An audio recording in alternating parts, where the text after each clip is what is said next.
Vamos a hablar ahora es de un tema que si no hubiera el conflicto que hay entre el gobierno y algunas provincias, si no estuviera Milei retuiteando a lo loco cosas que realmente son permiten abrir preguntas muy serias sobre su personalidad, si no hubiera todas las cosas que pasan alrededor de esto, hoy sería un tema como muy central. El gobierno tomó la decisión de prácticamente eliminar un fondo que se había creado por consenso de todas las fuerzas de la democracia para asistir a las villas miserias, a los barrios populares. Esto se hizo después de una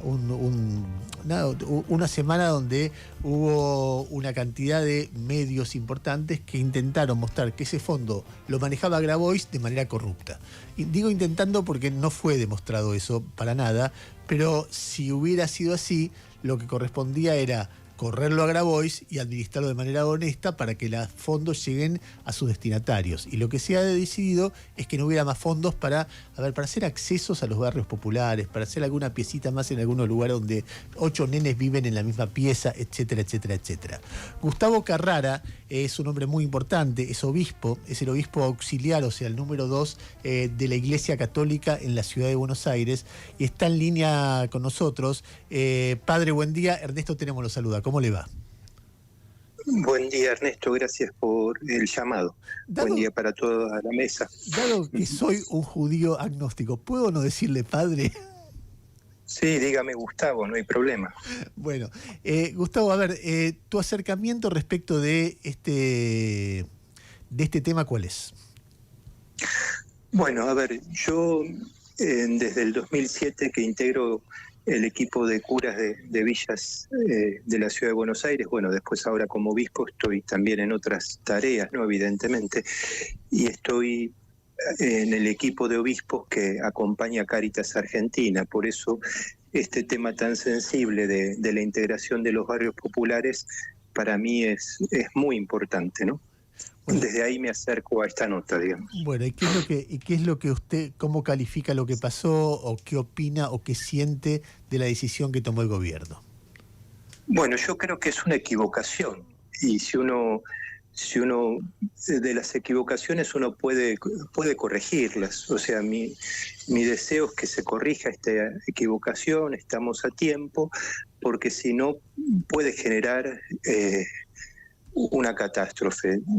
¿A qué me refiero, no? Si no hay una intervención directa en las villas o barrios populares de la Argentina, donde viven más de 5 millones de personas, más de la mitad son niños, niñas y adolescentes, donde la pobreza es multidimensional, no es solo una pobreza por ingresos que existe, sino que es multidimensional, porque no hay en muchos lugares agua potable, electricidad segura, cloacas, no hay una escuela cerca, no hay un club donde los chicos puedan jugar y despertar sus potencialidades. O sea, una equivocación se transforma en el mediano plazo en una catástrofe, ¿no?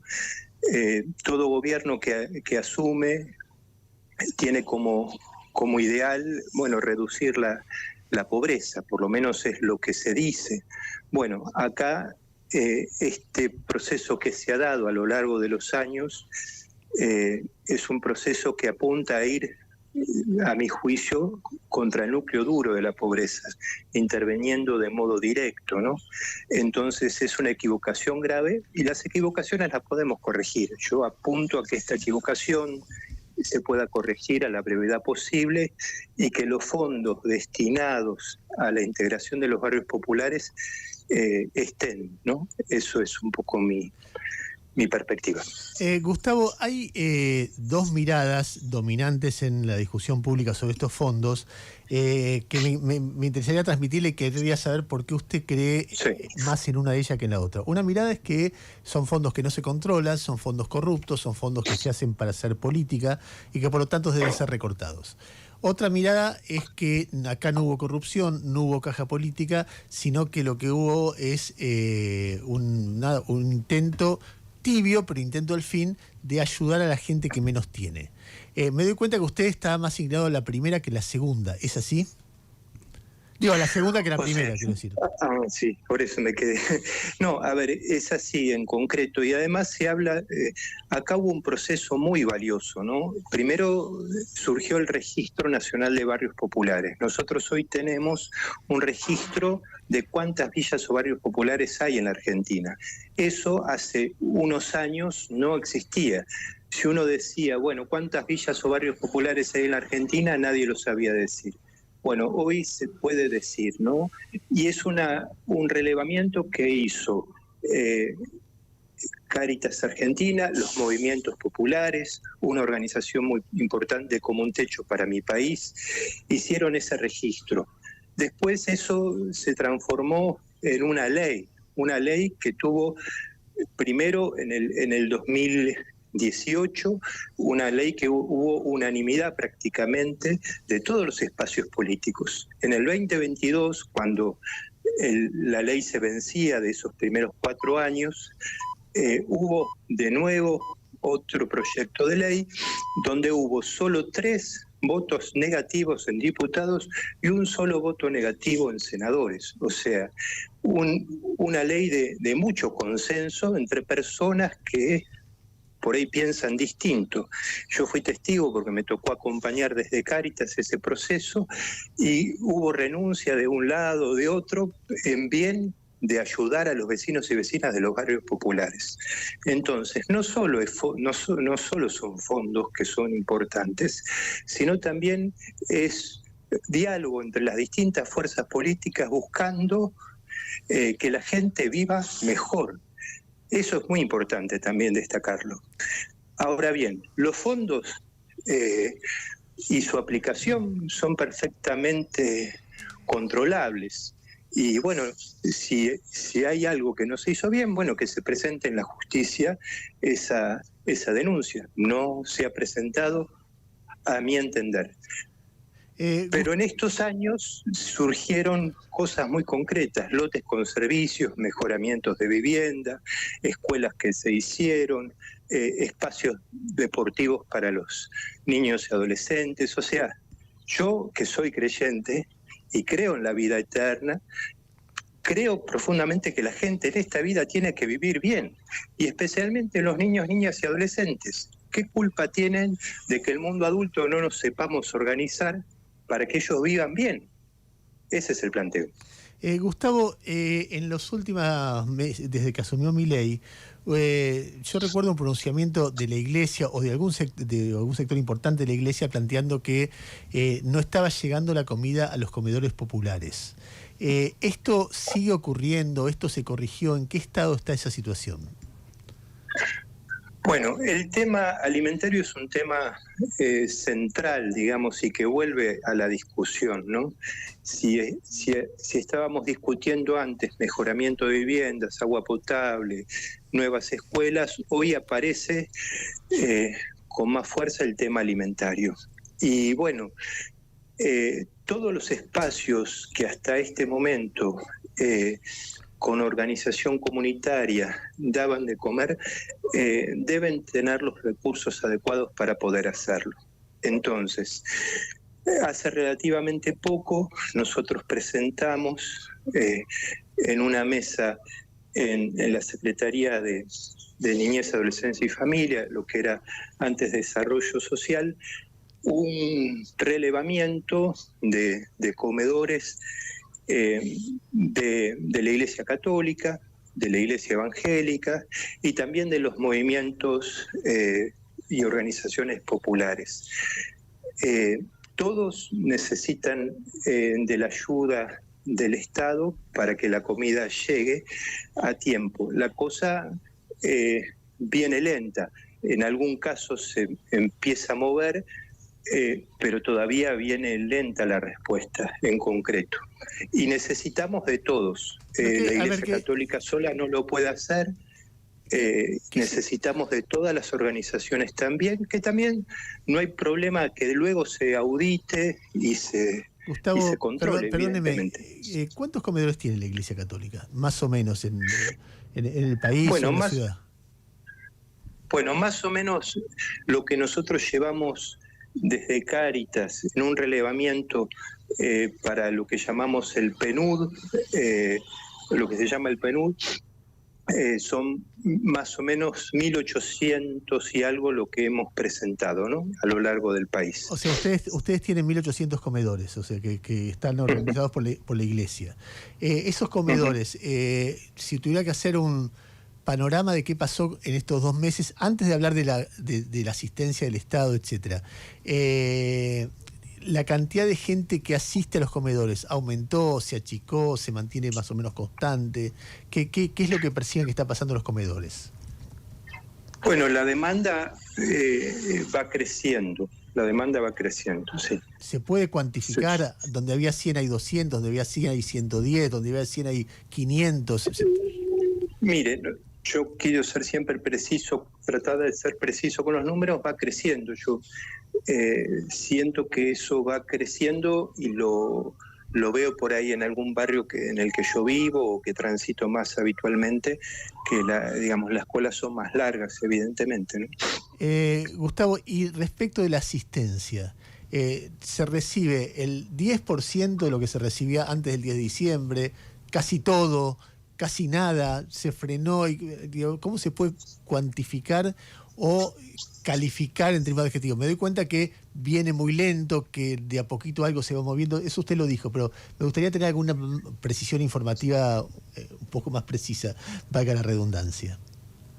Bueno, yo subrayo lo mismo, viene lento, entiendo que por organización interna de la nueva Secretaría, pero no podemos esperar tiempo, porque hay lugares que ya se quedaron sin provisión de alimentos en concreto. Y además también es bueno recordar que los comedores de los distintos espacios, ya sea de iglesia o organizaciones sociales, son espacios que por ahí arrancan como comedores, y cuando las cosas mejoran, la misma gente va generando otras respuestas a otras necesidades, ¿no? A lo largo de los años yo he visto comedores comunitarios que se han transformado también en lugares que han acompañado a los abuelos y adultos mayores con otras propuestas, o que se han transformado en espacios educativos para los niños, o se han transformado en centros barriales para atención de personas que están en calle y en consumos problemáticos. O sea, hay una organización de la vida comunitaria que después sale a responder a otras necesidades muy concretas, ¿no? Padre. Por eso, sí, diga. No, le quería hacer una consulta. ¿Cómo le va? Buen día, Gustavo Gravia lo saluda. Buen día. Además de todo el tema de los comedores escolares, hoy comienzan las clases en la gran mayoría de los distritos. No sé si usted tiene un panorama de cómo están las escuelas parroquiales. Quería saber si había crecido mucho la matrícula, si estaban recibiendo o no finalmente algún tipo de subsidio del Estado, y en todo caso, y también hay un paro nacional de uno de los sindicatos, si eso afecta a las escuelas parroquiales y cuál sería la posición de la Iglesia ante esa medida de fuerza. Mire, la verdad que, son muchos temas a la vez, ¿no? Pero en concreto, yo lo que más conozco son las escuelas parroquiales en barrios populares, ¿no? Son las escuelas más de cuota cero, ¿no? Que en la ciudad de Buenos Aires tenemos varias, y en el Gran Buenos Aires también. Son escuelas de mucha cercanía a la población más vulnerable, ¿no? Y bueno, hay que hacer todo lo posible para que los chicos estén en la escuela, ¿no? Es la clave, ¿no? Sobre todo los adolescentes tienen que estar en la escuela. Entonces, bueno, es un tema que se tiene que resolver.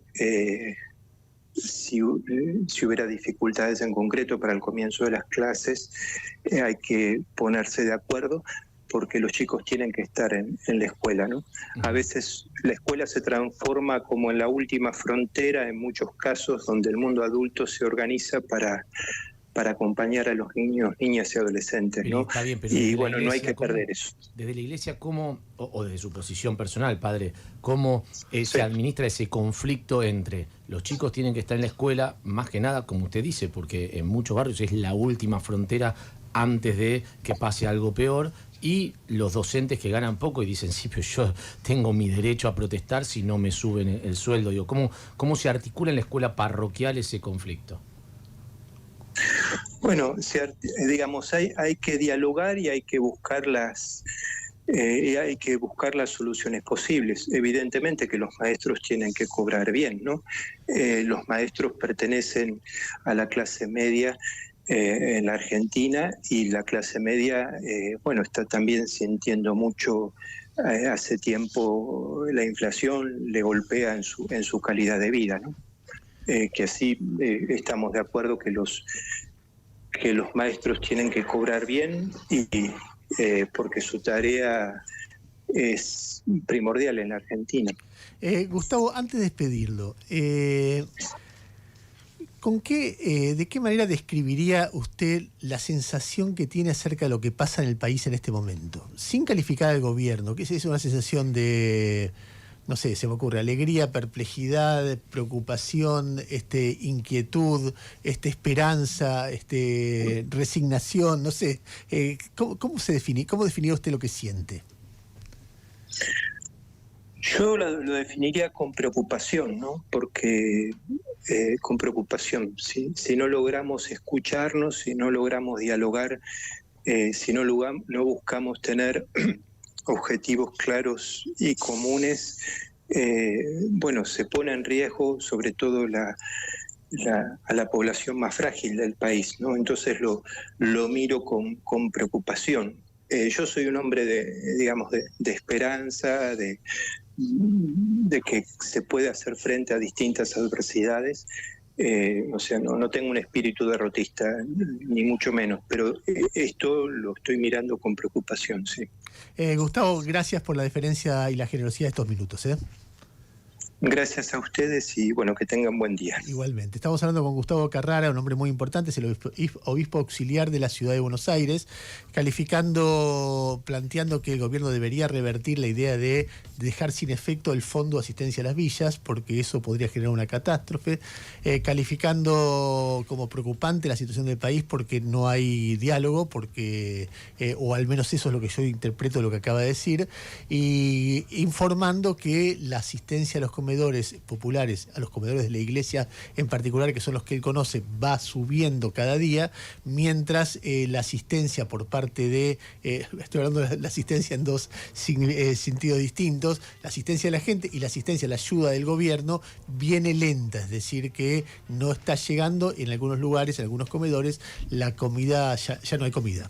Jairo, quería decir algo. Hoy ya se acaba de publicar en el boletín oficial la decisión de reducir al mínimo el financiamiento del Fondo de Integración Sociurbana, que se financiaba con el 30% de lo que se recaudaba del impuesto país. Lo que dice la norma es que de ese 30% de asignación específica que tenía, el 1% de ese 30% le queda al Fondo de Integración Sociurbana, el 94% pasa a obras de infraestructura y el 5% restante a fomento del turismo. Bueno, lo que estamos viendo acá es simplemente un ejemplo más de un ajuste.